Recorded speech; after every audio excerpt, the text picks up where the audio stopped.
Good morning. Just a couple of logistics before we get started this morning. I want to make sure that you're all in the room that you intend to be in. So I've been asked to read off our title. This session will be Hispaniola, Birthplace of the Latin American City. It is a class that will be receiving 1.25 CEU units for the AIA or AICP. If you are interested in receiving those credits, we ask that you please sign in the back so that you can receive your corresponding credits. If you were here for the functional classification course, that session is being held in room 2DEF. Okay?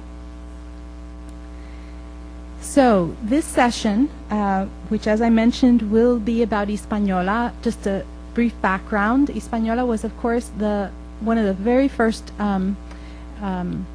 places that the Spaniards arrived in when approaching the New World, and it was there that the first settlements in the New World were in fact made. Nearly 60% of the populations in the island of Hispaniola live in urban areas, and the focus of our chat today will be in fact a brief history of that urbanism, as well as more recent projects that have been developed.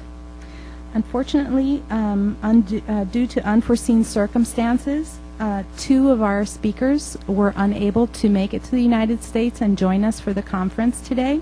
So we have with us Professor Carmen Guerrero, who did make it for the session, who had been coordinating with the other speakers and will be presenting some of the material that they had intended for today. Professor Guerrero is a full-time faculty member at the University of Miami School of Architecture, and she is the director of our Rome program. She is also a licensed architect and a member of the Historic Preservation Board at the City of Coral Gables. Her areas of research include 20th century Italian architecture and urbanism, as well as the community redevelopment of cities in the Dominican Republic, where she is originally, or her family is originally from.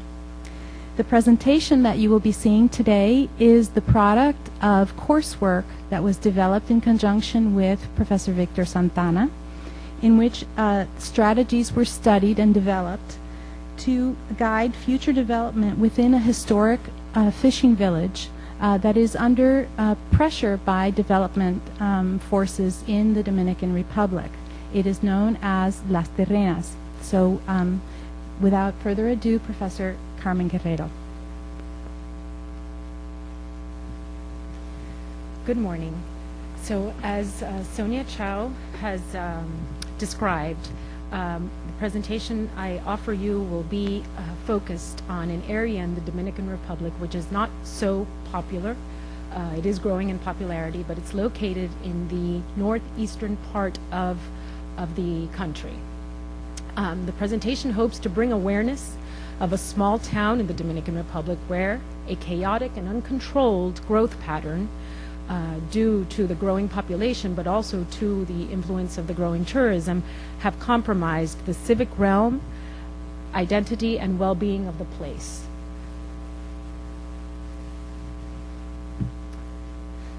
Excuse me. Is this working, by the way? Is this working? Okay. The town of Las Terrenas is, as I mentioned, on the northeastern part of the island of Hispaniola, where the western third is Haiti, and then this 2/3 is today known as the Dominican Republic. You have this sort of finger that juts out horizontally into the Atlantic, and that is the Samana Peninsula, where this town that I'll be talking about is located. The Samana Peninsula came to be one of the first populated and settled areas of the island of Hispaniola. Its geographic location made it a desirable point of exchange between the mainland of the island and the rest of the world. Its appeal is mostly due to its harbor, which is known as the Bay of Samana, it was a natural harbor that at different times through history has attracted the acquisitive attention of foreign powers, one of them being the United States. Its function as a port was particularly important in the exchange of goods between the island and Europe, which is what this map is describing. It was through the Samana harbor that fruits, vegetables, cacao, achiote, mahogany, and coffee were brought to by foot from the very rich region of Cibao to the port and then off onto other places.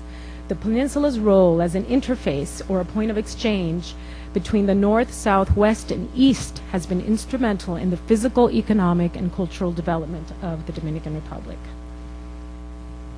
When Christopher Columbus arrived to Hispaniola, his first stop was December 5th, 1492, was actually on the north coast, along the northern edge of the Samana Peninsula. A lot of people believe that the first stop was the city of Santo Domingo, which was actually the first capital of Spain in the Caribbean. By the time the Spaniards arrived, they found a native Indian population named the Taino, who were organized into 5 political units, as you see here on this map. These are the 5 units that were each ruled by a cacique, and those units were known as cacicascos. Estimates based on archaeological history indicate that there were probably several million Taino Indians living at the island at that time. In the Samana Peninsula specifically, the Spaniards encountered the native Siguayan Indian, whose name was then given to the peninsula. The Siguayan was mostly known for his courage and was mostly concentrated in the peninsula of Samana, which is again this landmass there. The Siguayan was different than the Taino of the rest of the island in the courage, in the sort of rebelliousness, and also in the way that they painted their bodies. The practice of sending natives of the island to Spain to be sold for slavery diminished the native Indian population substantially, and it is probable that today not one pure blood descendant survives. Samana's name, as you know, originates from the native Siguayan Indian, formerly written as X-A-M-A-N-A instead of S-A-M-A-N-A. This is an example of the linguistic traces to the past. The local vocabulary remains as the most notable link of the Indian past in the peninsula. Native language also survives in the names of rivers, streets, places, and fruits. In this map of 1516, it's always been fascinating to me because the Samana Peninsula is shown or drawn as almost being disconnected from the mainland. And in fact, until the late 19th century, the peninsula was once its own island separated from the mainland of the Dominican Republic by a very narrow channel. Over time, sediment filled this channel and joined it to the mainland to form the peninsula. I find this interesting because having been in the Samana Peninsula many times and spent time understanding the culture, the phenomena that this might have been disconnected at one point in time has something to do with its unique identity within the island. You have trilingual signage, you have influences of Anglo names and African, Haitian, and French-themed cultural traditions. This map depicts 1697, where the western third of the island is ceded over to the French. The new Spanish colony of Santo Domingo, which is right here, was renamed Saint Domingue, which is French for Santo Domingo. The name of the eastern part of the island was also named Santo Domingo, just like its capital. In 1795, Spain ceded the Samana Peninsula. This map is a reverse image, actually. If you see the Bay of Samana right here, and this one, this is that bay. In 1795, Spain ceded the peninsula and the eastern part of Hispaniola to France in exchange for land in Spain. The French government at that point tried to develop the region, and many French families moved to the Samana Peninsula to grow coffee. Many places in Samana have French names. In 1802, Napoleon had this master plan drawn by his architects and urban planners in France on establishing a town in a new town in the Samana Peninsula, which today is known as Santa Barbara de Samana. However, his grand plans for the island were interrupted by a revolution in Haiti, by invasions from Britain, and the civil war among the French who were living in the island. The French finally took possession in 1802, but departed after being attacked by both Haitian and British forces. Subsequently, in around 1820s, the Samana Peninsula saw the arrival of freed English African Americans whose customs and traditions are legible and visible today. The one thing I'd like to point out that the interesting thing about this map, which I find quite beautiful, is that this was designed and drawn by somebody who did not know the place. And it doesn't take into account the amazing topography of the Samana Peninsula, because this is all very mountainous. So to have done this would have been a lot of destruction of the natural land. In 1822, the president of Haiti, Jean-Pierre Boyer, invaded the capital, the Spanish capital of Santo Domingo, and imposed the laws of Haiti all over the island. Most of the opposition to the Haitian occupation occurred in the peninsula of Samana. Boyer had abolished slavery and incorporated the former Spanish capital of Santo Domingo into the Republic of Haiti. And for the next 22 years, the island of Hispaniola was unified under Haitian control and is known as the Haitian occupation. During the mid-1800s, the U.S. government also tried to acquire the Samana Peninsula and the bay, but in the end was unsuccessful on both attempts. Subsequently, independence of the eastern two-thirds of Hispaniola was officially declared in 1844, and the name Dominican Republic was given to the two-thirds eastern part of the island. Since then, the Samana Peninsula has been home to fighting pirates, expatriates from all over the globe, as well as a hideaway for runaway slaves, creating a unique layering of cultures which continues through today. Unfortunately, despite this collage or meshing or interfacing of cultures, which shape a really vibrant and social mosaic through the Samana Peninsula, which you'll see here, this is revealed through the language, the gastronomy, the music, the traditions, and even the politics. Although all of these traditions and cultural aspects of culture are rich, there's very little architectural evidence of this mosaic and of the layering, the physical layering of all these different groups of people that came from around the world. The only exception is Sanchez. Okay. So Sanchez is this town which is on the southern coast of the Samana Peninsula. And just to give you a bit of reference, the fishing village that was referred to earlier is on the northern coast. So Sanchez is here, and then Santa Barbara de Samana, where Napoleon had drawn the gridded plan, is right here. Sanchez has a few poorly preserved pieces of architecture of the past. These are some examples of some of the houses, which are quite beautiful, despite the fact that they haven't been maintained. You see examples of the balcony, designing for the breezes. You know, it's a very sustainable design for the region. Sanchez was a small town, but it grew in importance and population due to the railway. Their railway was constructed to connect Santiago, which is in this very fertile and rich area of the country where coffee is produced. So the railway was established to bring the goods to this bay of Samana and then export to the rest of the world, and also through this port came goods from Europe and beyond to distribute to the rest of the island. By 1882, Sanchez became the most important port of the country and a cosmopolitan center for the duration of the rest of the 19th century and the beginning of the 20th century. The railway ceased operations in 1966, and with this came the decline of the town.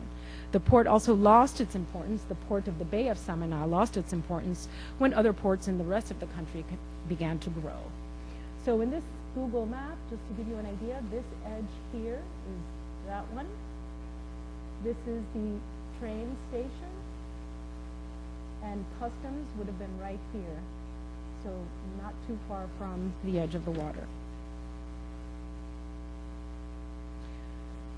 Shortly after the railway in Sanchez shut down, the government embarked on a plan to develop the coastal areas of the country with the most promise of becoming significant tourist attractions. These are identified in this map up here, where you have the peninsula again of Samana shown. Between 1968 and 1995, a total of 8 destinations were targeted by the state as key areas to develop to boost the tourism industry, as well as to create improved conditions and jobs for the impoverished resident populations. The Samana Peninsula is one of these destinations, having been named as such in 1995. During the same year that my studio of students conducted the research investigations in the town of Las Terrenas, which we will see in a few minutes, which was 2009. During that same year, a campaign by the name of Orgullo de mi Tierra, which in English translates into the pride of my land, was launched in order to motivate internal tourism by highlighting the cultural, gastronomic, ecological diversity and richness of these destinations that had been identified previously by the Ministry of Tourism. This ambitious project was taken on by CCN, which is the Dominican Republic's largest and most diversified retailer and parent company of the bookstore Cuesta. The project entails the recording of a province or region each year through documentaries, books, photography, murals, and other promotional articles. The series for this campaign began with the province of Samana, and actually the previous slide shows you the publication that was produced, the cover of the publication. Currently, the CCN is working on, sorry, got a little bit out of sync here. This one just recently was published, which is a publication of another coastal town known as Barahona, which is located right here. So really, this is an effort to sort of stimulate development along the coastal areas of the Dominican Republic.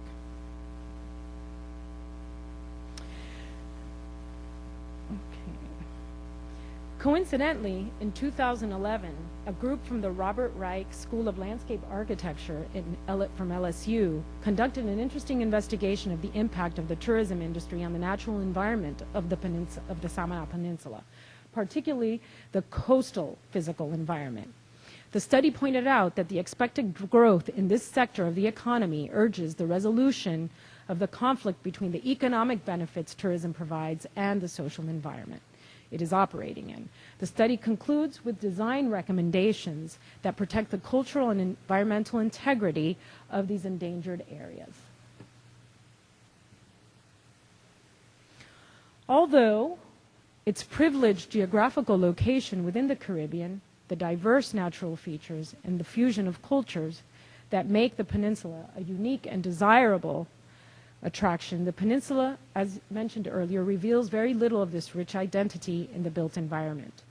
The loss of the heritage has been facilitated both by natural and man-made forces, in which tourism is included. One vivid example is the town of Santa Barbara de Samana, the capital of the peninsula, which once displayed British, Victorian, and Georgian American roots through both civic and private buildings and spaces. Santa Barbara de Samana is here, Sanchez is here, and ultimately we will arrive at Las Terrenas in a few minutes.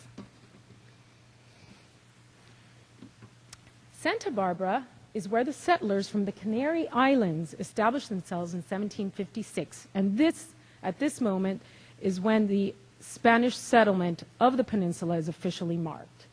And this is the settlement from the Canary Islands, which again follows a kind of a gridded plan with a public open space that is very open towards the water, towards the view of the bay. The town was built in 1756 by the Spanish brigadier Francisco Rubio Peñaranda. The capital of the province embraces the bay while being surrounded by the mountains. At the beginning of the 20th century, a fire destroyed all the Spanish colonial architecture that came following that initial settlement from the Canary Island. The only standing edifice was a Methodist church that had been shipped over from England and was named La Churcha. Here you have an example of a Spanish-inspired plaza. These buildings all burned down in the space too with the fire. And the church, which I just mentioned, this is a sketch of the church and also some examples of the vernacular architecture of Santa Barbara de Samana. The small evangelical church is a few blocks away from the water. The materials were originally shipped all the way from England to accommodate the recent immigrants of the Canary Islands. The wooden interior, red tin roof, and zinc siding were assembled in 1823 in Samana. So it was sort of prefab, and the parts were brought over and then assembled in the DR, in the Dominican Republic. And it wasn't until 2007 that the church was restored, when various donors got together, hired architects, and began to save the church from the damage sustained over the years. Overall, La Churcha remains as it came to Samana in 1823, but for a few replaced pieces of siding that had to be shipped from Germany to keep it close to the authentic, and the original floor had been changed from wood to ceramic in 1930. This is actually, sorry, I'm going back. This is actually an example of very few moments of preservation that have occurred in the Samana Peninsula. And although it's a small, modest project, it surely sets a precedent for doing it in other areas that have suffered from loss of architectural heritage. Another devastating loss of urban fabric occurred during the authoritarian rule of President Joaquin Balaguer. Joaquin Balaguer ordered through a government mandate the demolition of mostly all, the existing colorful and historic fabric, like the houses that I had shown you 2 or 3 slides previous, on August 27th, 1974. He did this to make way for new buildings, to modernize Santa Barbara de Samana, to increase housing, and in lieu of the historic structures, which stood as a testament to the cultural layering on the land, emerged characterless white boxes, which you see here that over time have been painted in other colors but were originally white. The peninsula, once known as a tête du pont, a highway connecting cultures and peoples because of its unique location, fell victim to amnesia as soon as the rich architectural heritage of the main town of this peninsula had been erased.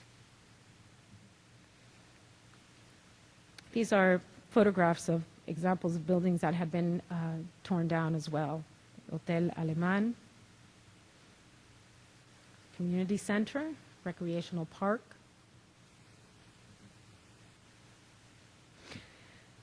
And finally, we have arrived at the town of Las Terrenas, which is considered one of the 8 main villages of the peninsula.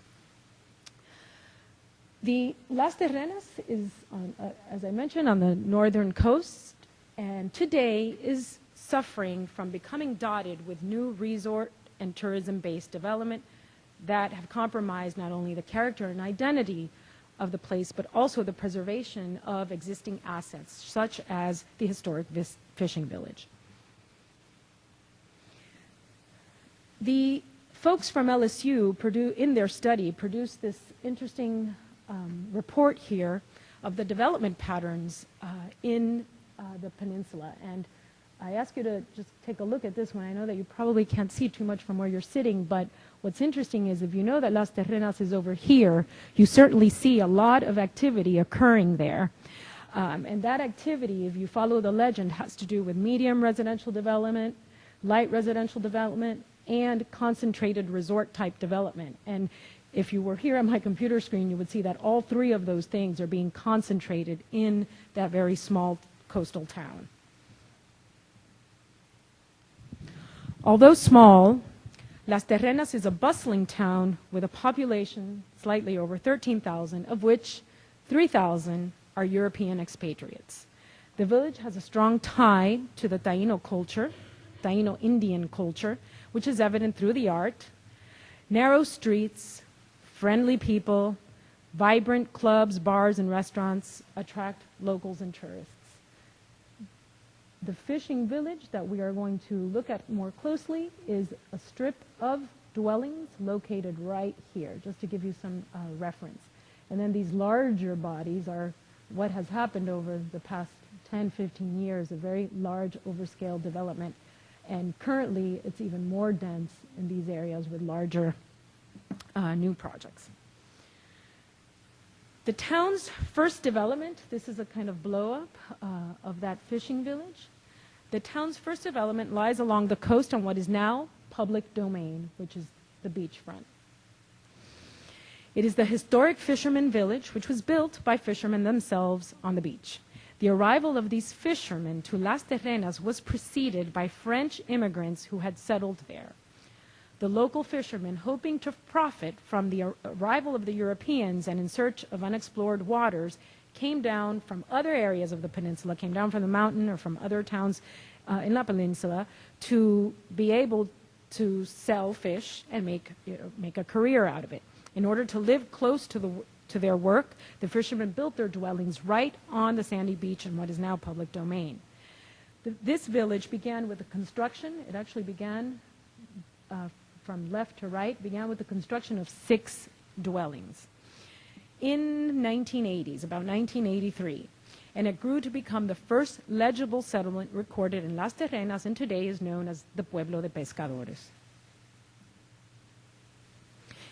It is from these dwellings that the fishermen departed every morning out to sea on wooden boats known as cayucos. They competed to sell their fish to the locals and to nearby towns in the Samana Peninsula. With the growing French population that was moving and opening restaurants and other types of businesses, it became very profitable. Eventually, as the business of fishing became increasingly competitive and the government proclaimed a waterfront public domain of 60 meters from the median tide, the fishermen began to feel threatened and sold the dwellings in order to purchase houses on land where they could cultivate and diversify into other economic activities. And to give you an idea of what makes up this fishing village, the fishermen built these original dwellings using local materials such as yagua, cara, and zinc. It took about a week to build each one of the houses, and once 5 houses were completed, a Catholic chapel was built across the street. This is the beach front view, and then on the other side you will have this, which is what I call the street view. So this image here is taken of one of the houses that make up this ensemble from the street, and this is looking down the street. This is the fishing village, and then the ocean is over here all the way to the right.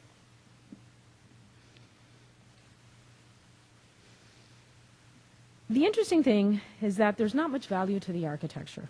These were buildings that were propped up in a week using inexpensive materials.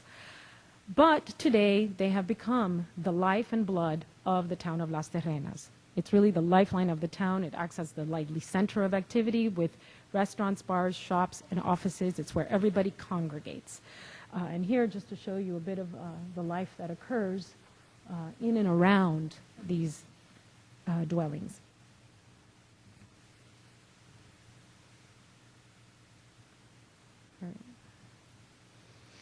The vibrant social mosaic referred to earlier of Las Terrenas and in general the Samana Peninsula is most evident here in the Pueblo de Pescadores, where in one single day you might find yourself engaging with locals using at minimum 3 different languages.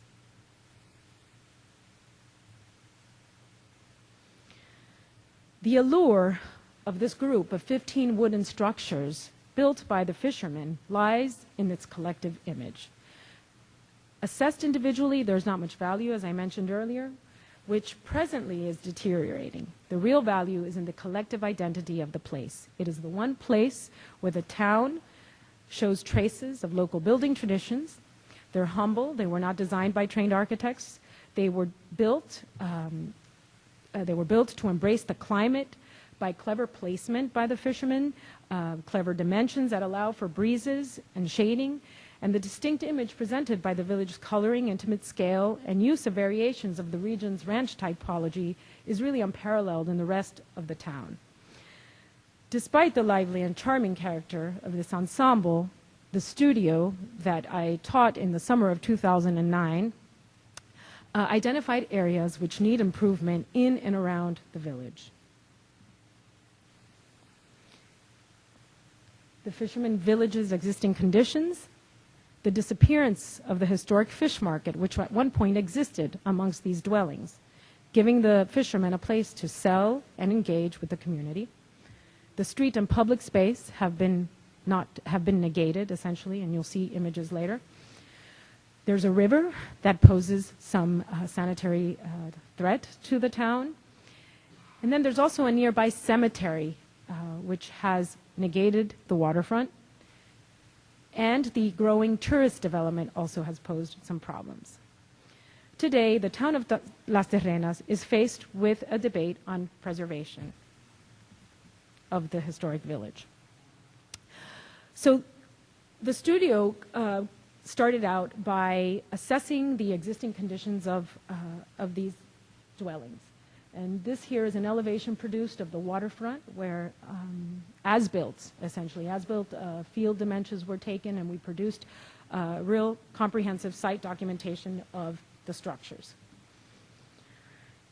This is a map showing you an overall of the fishing village and more of the town and the infrastructure that takes you there. What's interesting is there's no real direct way into Las Terrenas or into the fishing village. You have to, the road systems force you to kind of circumnavigate, and you have to, if you're coming from the capital of Santo Domingo, this further below here, you have a very high mountain pass. So you have to kind of circumnavigate and then go around, and then you're back here in the village. The river is located here, and this gray patch that you see here with some sprinkling of trees is the cemetery that I referred to earlier as an area to be addressed. So you have the historic fishing village, you have the historic cemetery, and then unresolved space in between with a river that's needs attention as well.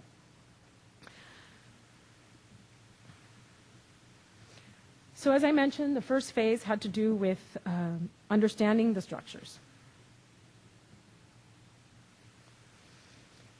and documenting the deteriorated conditions. Like I said, there's not much value to the architecture. It's in the collective image. But just to give you a kind of background, the current debate on preservation, you have people in the town and local authority that think the fisherman village should just be torn down and removed from the public domain. You have others that are saying this is worthy of preservation, and how can you erase, the very first settlement that took place in Las Terrenas. The deteriorated condition has not helped in that discussion for those who want to preserve it, but we felt it necessary to record, the current conditions.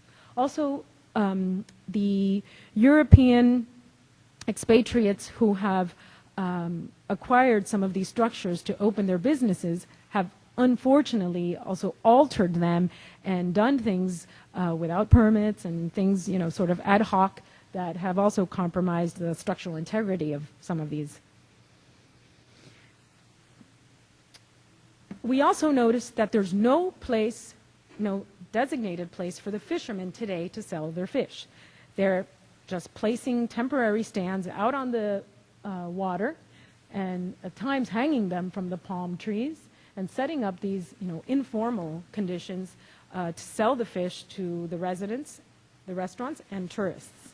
So the need for a designated market, bringing back the market, seemed reasonable to the studio. The street.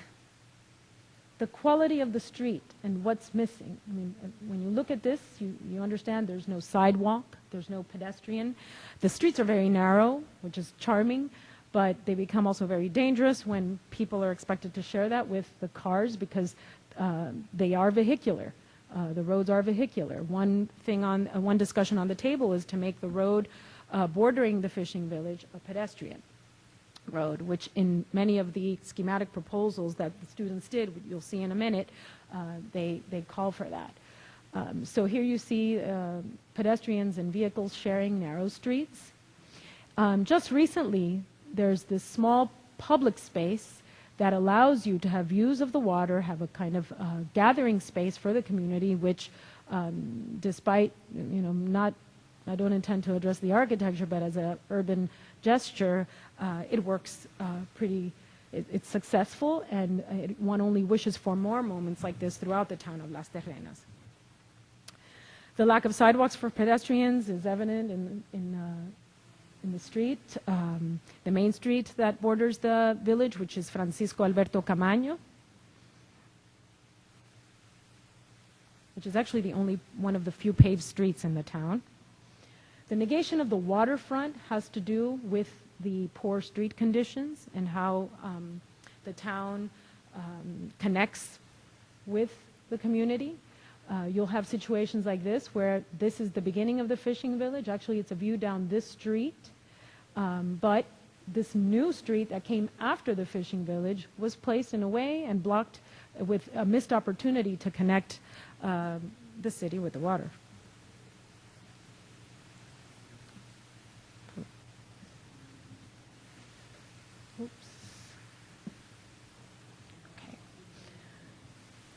So again, I remind you, this is that village there that we documented and produced this kind of site plan of it, and then the cemetery is this gray zone here.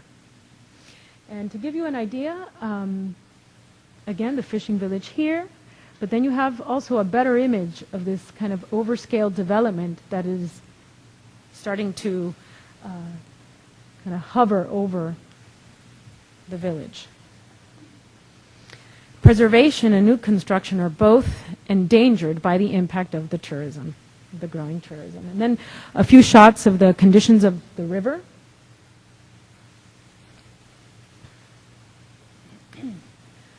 The river flows down from the range down here, and it has an outlet there onto the water.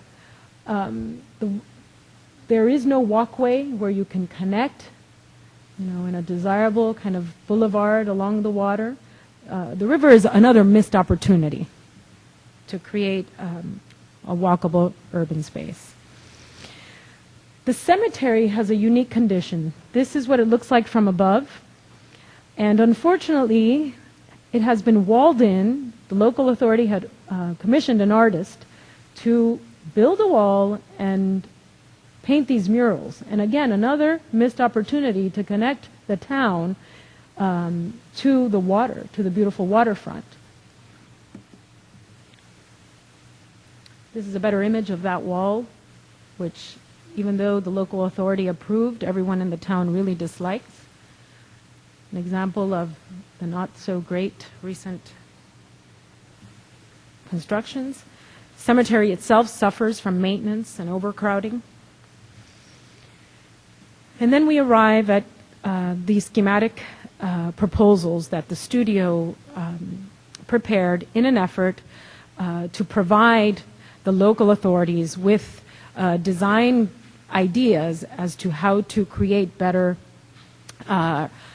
better urban realm, and also putting into question the preservation of the historic fishing village.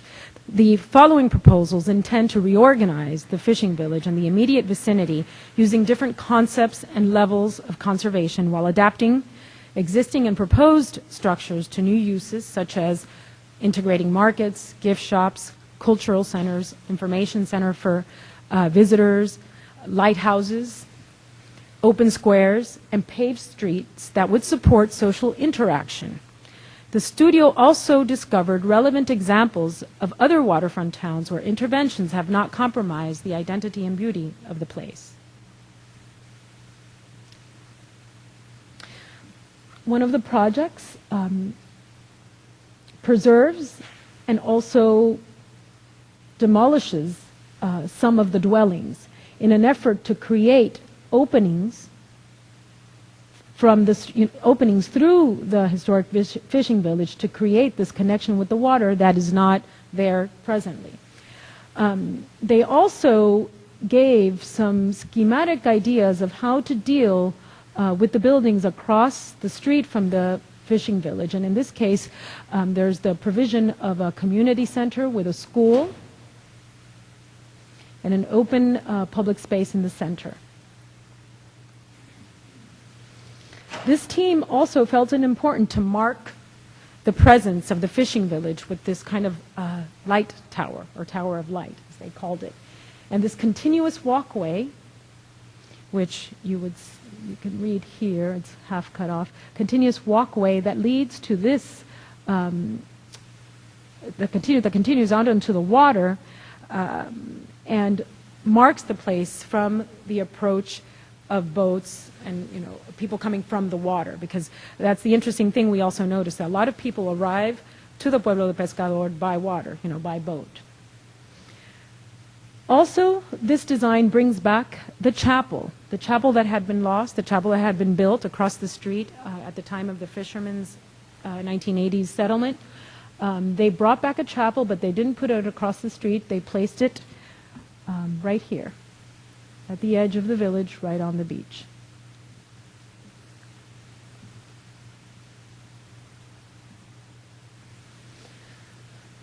This team also balances new construction with preservation.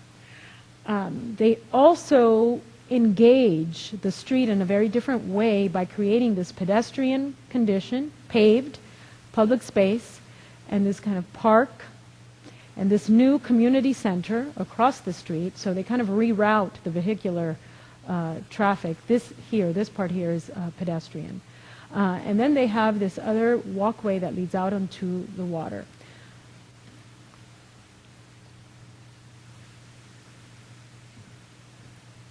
Some 3D views of the continuous walkway, the preservation of some of the structures, and then they sort of encase them in these louvered boxes.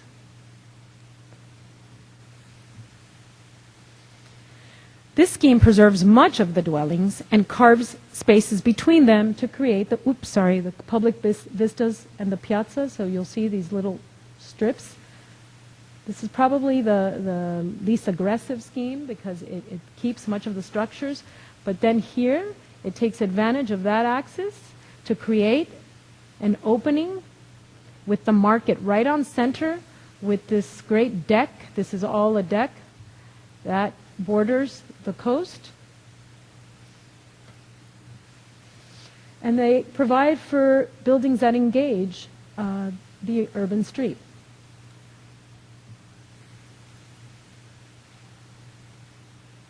This is the same scheme. This is a study model they built showing the lighthouse out in the water. Again, they felt it important to mark the presence of the place from the water.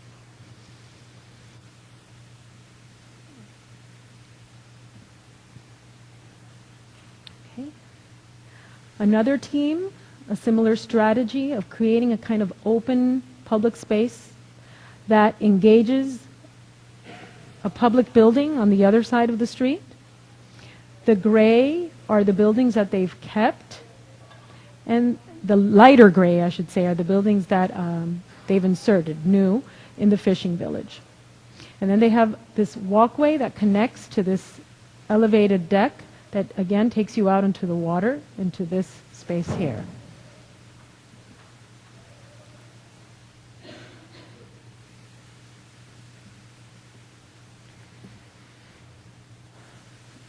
This team liberates the public domain and places the entire fishing village, a new fishing village, in the water, and has an access, a connection to the other side of the street where there's a school, library, and educational center. They developed this as an educational center in a park, but they completely freed the water, the sand, the sandy beachfront.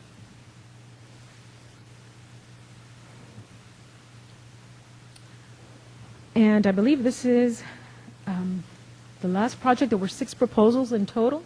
The interesting thing about this one is this team really studied the location of the coral in the area, and not as aggressive as the previous team in taking the entire village out the water. They do leave some construction here on the beach, and then they pull this walkway with the dwellings now out in the water, curved in a way that does not interact with the coral in the coral that is there. We have a study model. And for the cemetery, 6 different ideas were developed also, which I'm not going to show them to you now, but I did want to give you an example of the guidelines that were used in the studio for the cemetery. We called this Phase 2, and Phase 2 was led by my colleague Victor Santana, and we worked on, both of us together worked on developing a kind of vision for the whole coast of what defined the village of Las Terrenas. And you saw the condition of the park, you saw that it's the cemetery, you saw that it's walled in, and we really tried to convince the local authority that there could be an understanding of cemetery as a public park, a cemetery that's surrounded by green, native flora that could connect. In this case, here's the existing cemetery, here's this green esplanade, and then this great boulevard lined by trees that would connect to the fishing village. So the idea is to create a link that is not there today, that is public, that doesn't require much work on the existing cemetery, but rather around it, that would make a better condition along the water for the town. So, in summary, the intention and goal of the ideas presented through the studio reveal the importance of implementing a code, a form-based code that will guide an organized vision of the town's waterfront. The town has grown in a very uncontrolled and disorganized way with almost no planning. And in order to enhance the urban, architectural, and social development, the future of the town of Las Terrenas, we felt it important to present these ideas in order to inspire the decision makers or stimulate that activity so that something can be done about it before it's too late. The project, in the end, was an opportunity to engage in a planning exercise where history, culture, identity, nature, and modern tourism and economy must actually sustain each other. These are a few images of recent developments that are surrounding the historic fishing village.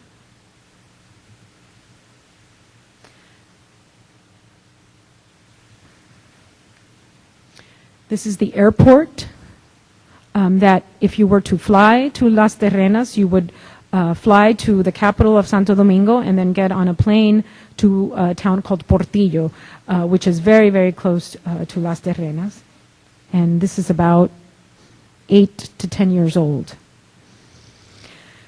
An example of some of the work that is happening also, or has happened in Las Terrenas in the past 5 to 8 years, these large commercial developments, sometimes not reflecting the identity of the place, or just sort of blowing out of proportion certain elements and traditions of the past.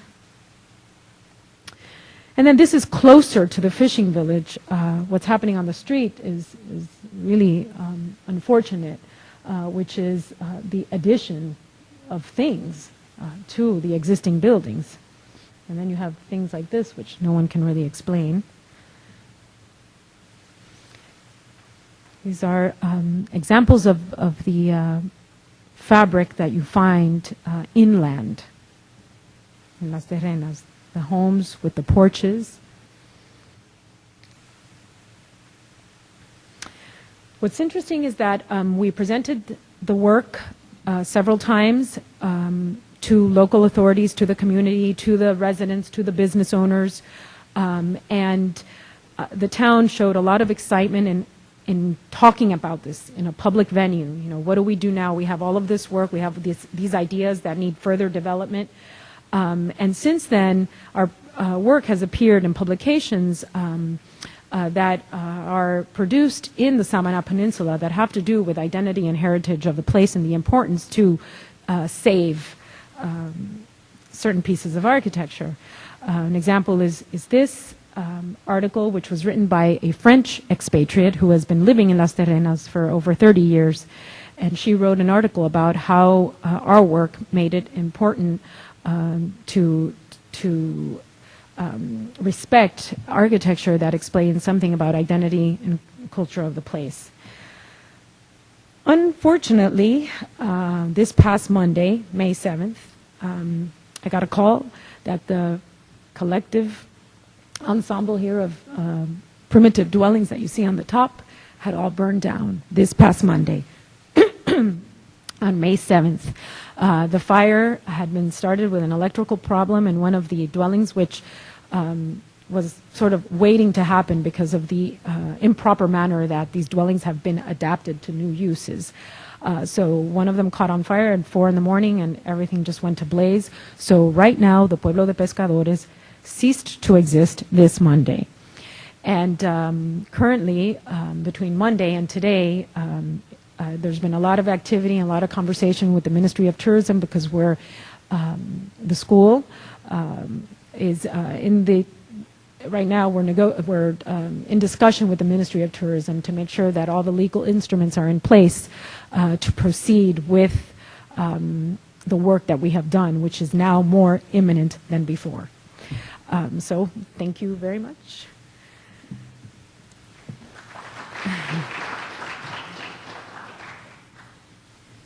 If there are any questions for Professor Guerrero regarding her presentation, feel free to stand up, and I see a few friendly faces in the audience. Anyone? Yes.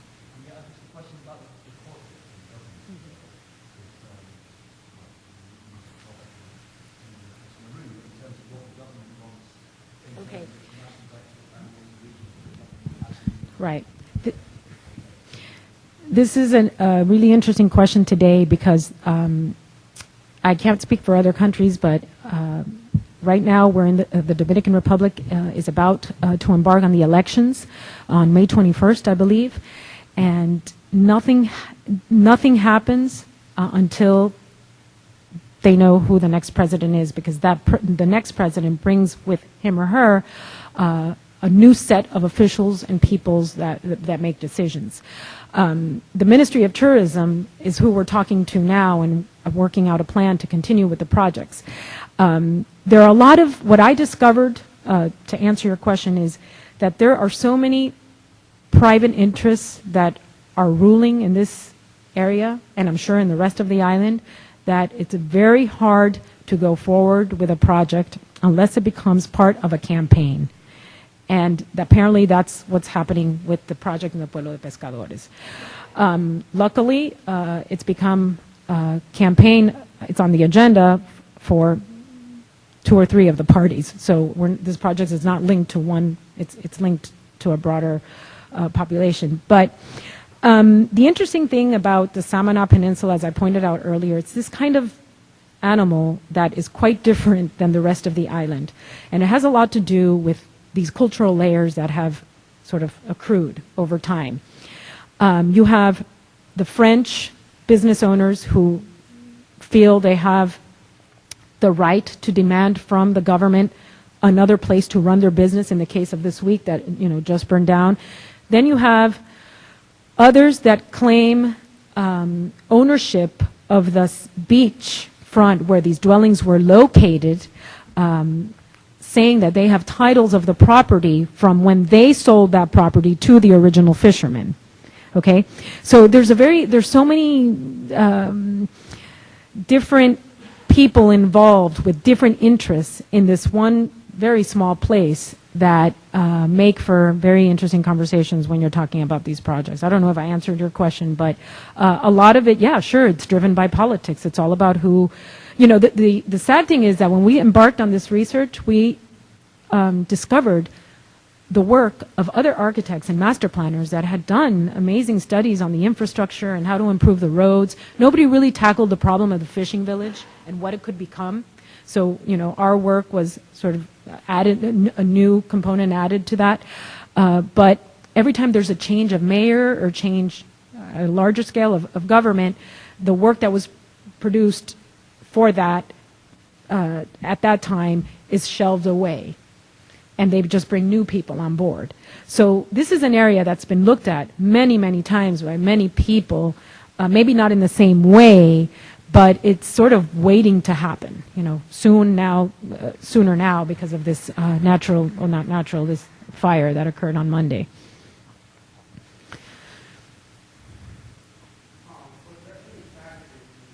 No, good question, no, not one.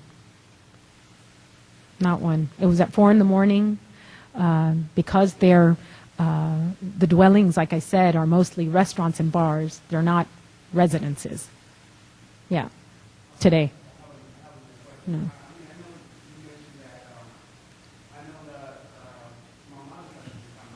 Oh, she is? Do you mind me asking what your last name is? Okay. Okay.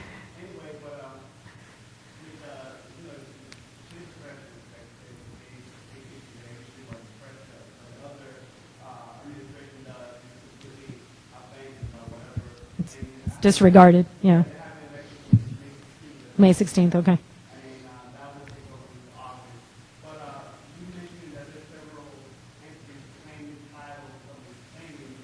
Yeah. Actually, there are two families. Mm-hmm.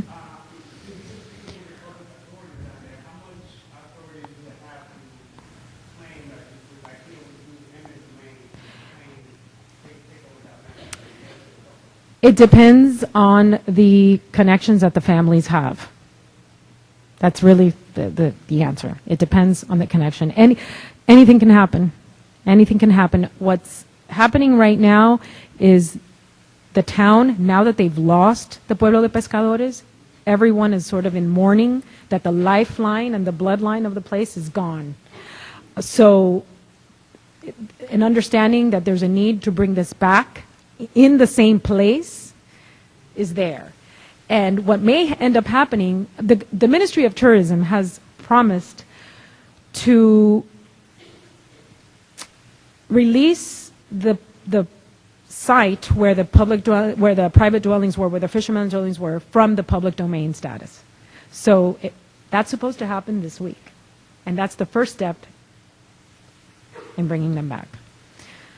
But to answer your question, it really just depends on the legal instruments that those families have in place and, you know, who they know. I think you know that too, right? But the good news is, you know, LSU was working on different aspects, University of Miami. There are enough people from the outside coming in now to say, hey, we need to do something about this and come up with a plan where things happen in an organized way that don't compromise the essence of this place and the natural features. The interesting thing about the LSU study, if any of you are interested, is that they're really driven by the ecological conditions and the impact of tourism on the ecology. Thank you very much. Thank you, Professor Guerrero. Again, those of you that arrived a little bit late, I had announced that unfortunately 2 of our other speakers could not make it to the United States for their session today. So I'm very grateful to her for kind of expanding her presentation and including that historical piece at the beginning that put everything in context, and for the very interesting information that came from the presentation. So thank you to her and to the J.M. Kaplan Fund, who made possible our session today as well. I thank all of you for being with us, and I remind those of you who have not already done so, if you are interested in the CEU credits, that you should sign in at the back of the room before you depart. Thank you very much.